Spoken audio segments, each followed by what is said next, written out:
at the Drish house, and looking like I've kind of got antennas. The hair, whatever.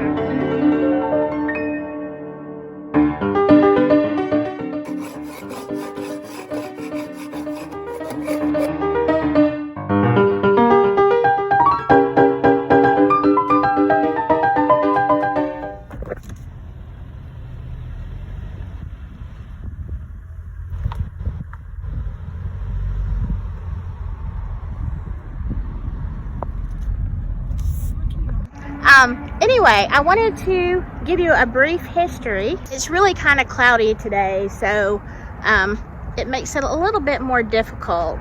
The Drish was built in 1837 by Dr. Drish. Anyway, Dr. Drish had been married before, and he had a wife, Catherine, and a daughter also named Catherine. Unfortunately, his wife died.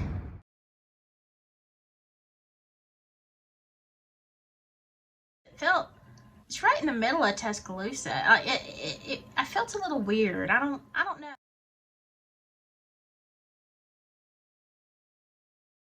After John's wife Catherine died, and he sent little Catherine off to Virginia with relatives, he decided to find a wife. A rich one. And so he did, in Sarah McKinney. Once they were married, he had his physician's license by this time, and he was ready to live well. Now, John was not known for his virtues. Let me just put it that way. He was a drinker and a gambler. And so, yeah. Little Catherine came back to live with them, but it was the party house. What can I say? The house was pretentious, built in Greek Revival, but the reason that he added that Italian column on the front is because his neighbor, Mr.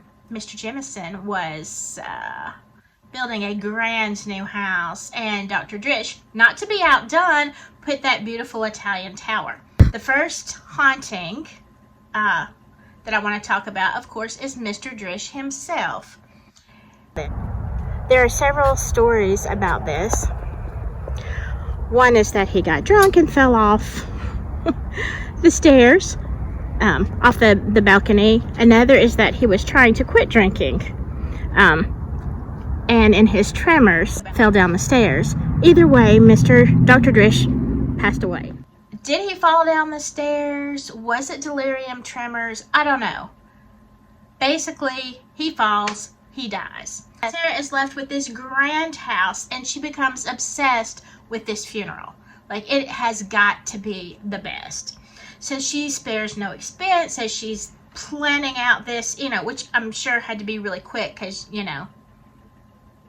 refrigeration. I'm just saying.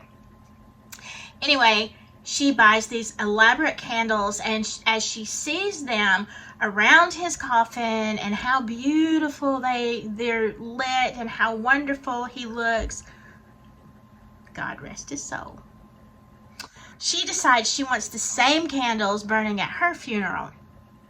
So they put them up with the intention that when she dies, she'll have the same candles. Well, fast forward 17 years later, I don't know if you know anything about the Alabama heat, but without AC, and sometimes even with it, hey, stuff melts. I don't know what happened to her candles, but I will tell you this. When she passed away, they could not find the stinking candles. So, time passes, and all of a sudden, people start seeing flames. They start seeing flames on that third, the highest part, with the pretty, like they're calling the fire department. People are passing by and saying, oh my God, the house is on fire. Sometimes they just saw lights, but many, many times they saw it engulfed in flames. Flames, never real. Yeah, so they're like, well, Sarah is obviously mad, and she's looking for her candles, and she's setting it on fire, and that's the story. Is it possible? I guess so, but let's talk about some other things, and then we'll circle back to that because I have a theory. That's all it is, a theory. Um, let's go to Little Catherine.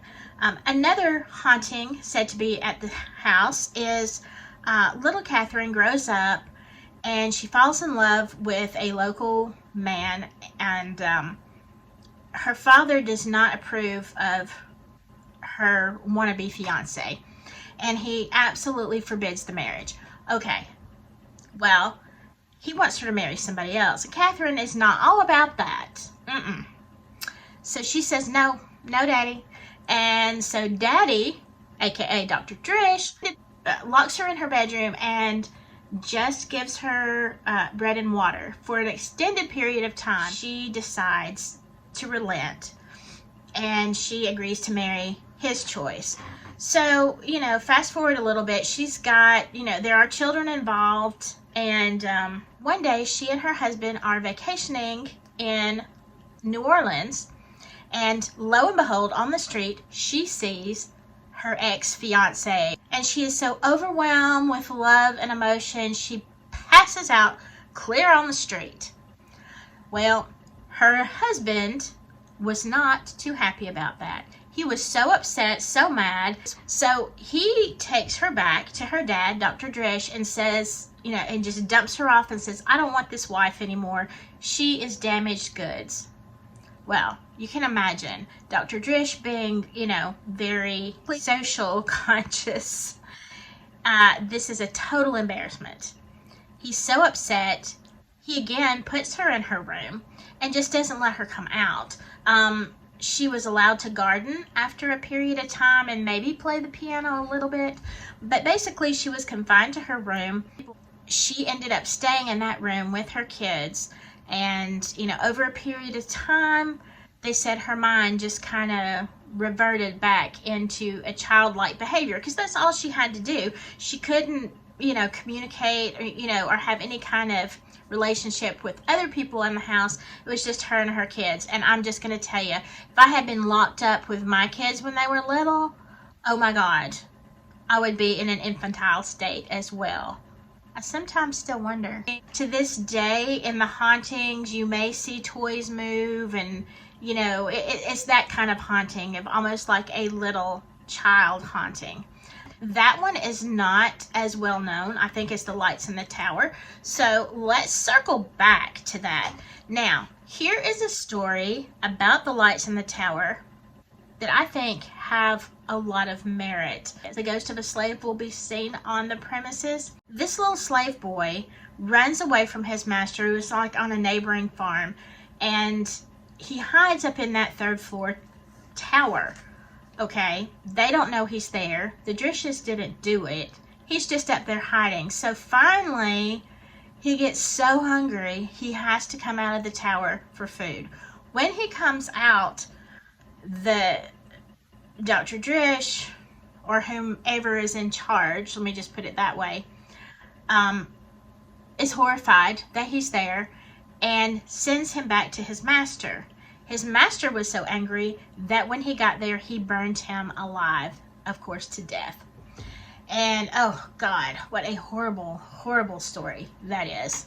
So one of the theories is that the flames in the tower is not Sarah looking for her candles and all ticked off because they couldn't find them, but this little slave boy. Maybe they don't like this story. My phone keeps going off. Now, this is just me talking, okay? I'm more apt to go with the little boy slave story because, first of all, you might get mad about losing your candles, but are you really so mad about not having those candles that you're going to set your beautiful house on fire? I don't think so. It doesn't make sense. Now, if they just saw a little light, like a little candle flicker somewhere around there, okay, yeah, maybe. I'm saying there's an angry ghost there. I'm saying somebody's really, really ticked off. And I'm betting it's the little boy, the little slave that they see. I'm just saying, if I was set on fire, I would come back and try to burn down the house that turned me in. That's just me.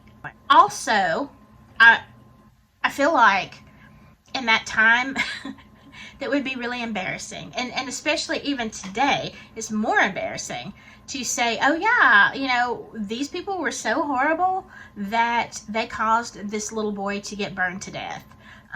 It's so much easier to make up a story that it's Sarah. It's just Sarah. She set it on fire looking for her candles. She's mad because we couldn't find her death candles. You know, could it be? I guess. Whatever. I'm just more apt to believe than the other ones. So those are my thoughts on the Drish house. I watched a video which was about maybe 1.5 years old, where they were interviewing some of the contractors and just asking, you know, kind of about, have you heard the stories of the lights in the tower or the fire in the tower? And he's like, oh yeah, the fire department was called because all of these people reported, you know, the tower's on fire. So there you go. It's not letting up. To me, you have to be a very angry ghost to keep all this up. I mean, so much energy in the afterlife. I don't know what to say. Anyway, I hope you enjoyed this story. Like, subscribe, and I will see you in the next video.